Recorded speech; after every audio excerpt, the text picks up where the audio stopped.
Si va esaurendo il conto alla rovescia per questo race-off del campionato europeo, un race-off che sicuramente entrerà nella storia. Sono Cox Style con il numero 1, Vincenzo Piscoglio dell'Annunziata in sediolo, con il numero 2 Usain Toll, Carmine Piscoglio in sediolo.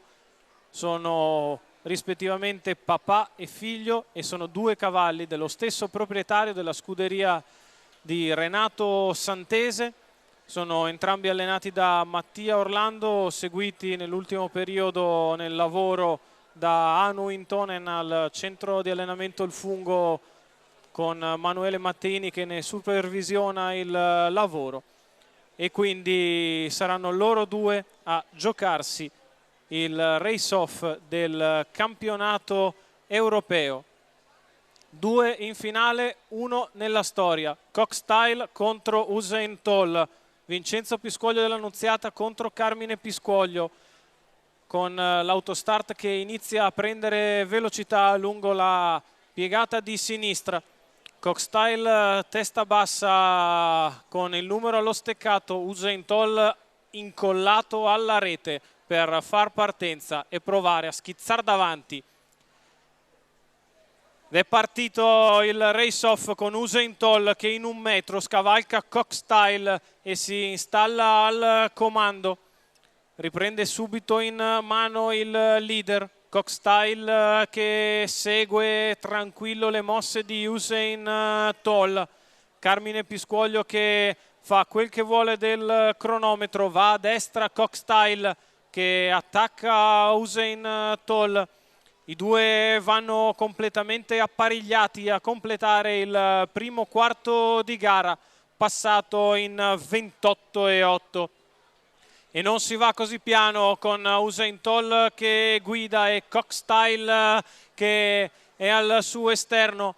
I due, come fossero una figura unica, passano i 600 metri in 43,4. Si dà fuoco alle polveri sotto alle tribune. Usain Toll che replica l'attacco esterno di Cox Style e così ne vengono fuori 800 metri in sincronia in 56,8.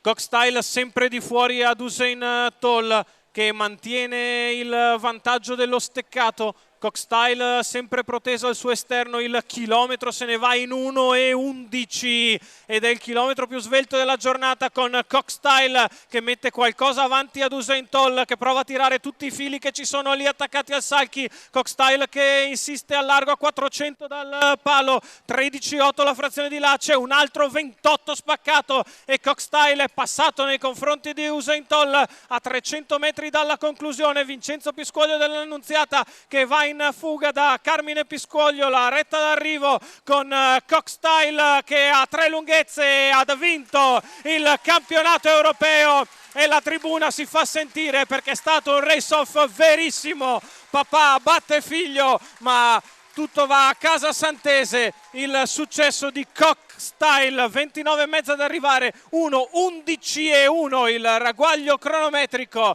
Cox Style, il norvegese di Vincenzo Piscoglio dell'Annunziata, di Renato Santese che fa l'unplane come abbiamo già detto molte volte. Il training da programma di Mattia Orlando, il lavoro dietro le quinte di Anu Intonen e di Manuele Matteini, ma la vittoria eccola qui in queste immagini stupende, sono per Cox Style e Vincenzo Piscoglio dell'Annunziata, che scrivono a caratteri cubitali il loro nome nel albo d'oro del campionato europeo edizione 2022.